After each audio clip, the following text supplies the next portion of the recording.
আউযু বিল্লাহি মিনাশ শাইতানির রাজিম। বিসমিল্লাহির রহমানির রহিম। আসসালামু আলাইকুম। ওয়েলকাম টু মিয়াস লেজি ব্লগ। আজকে আমরা সূরা ফাতিহা পাঠ করব ইনশাআল্লাহ। বিসমিল্লাহির রহমানির রহিম।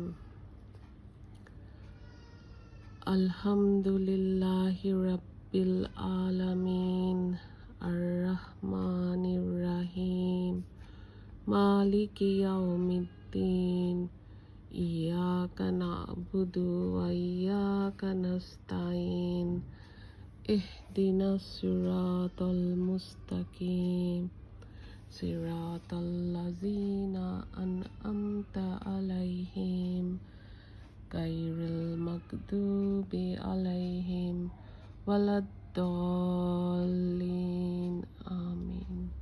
বিসমিল্লাহির রহমানির রহিম। সূরা ফাতিহার অর্থ।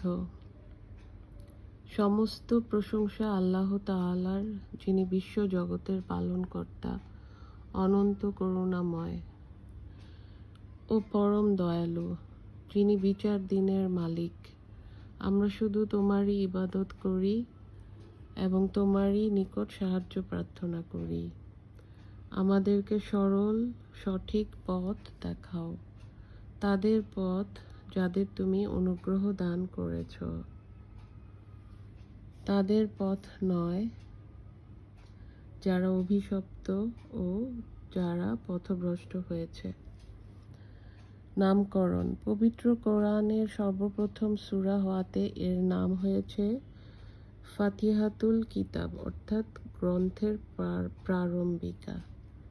শানে নজুল।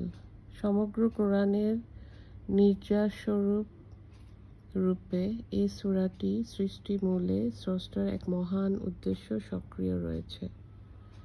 ফজিলত।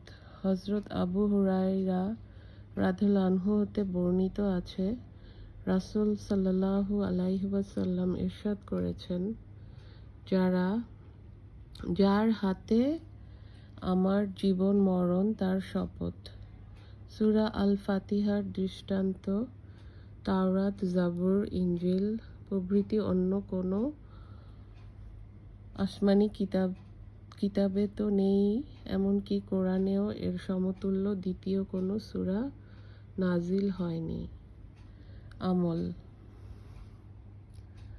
যে কোনো রোগের জন্য সূরা ফাতিহা 40 বার পাঠ করে পানিতে ফুঁক দিয়ে ওই পানি রোগীর চোখে মুখে ছিটালে রোগ ভালো হয়ে যায়।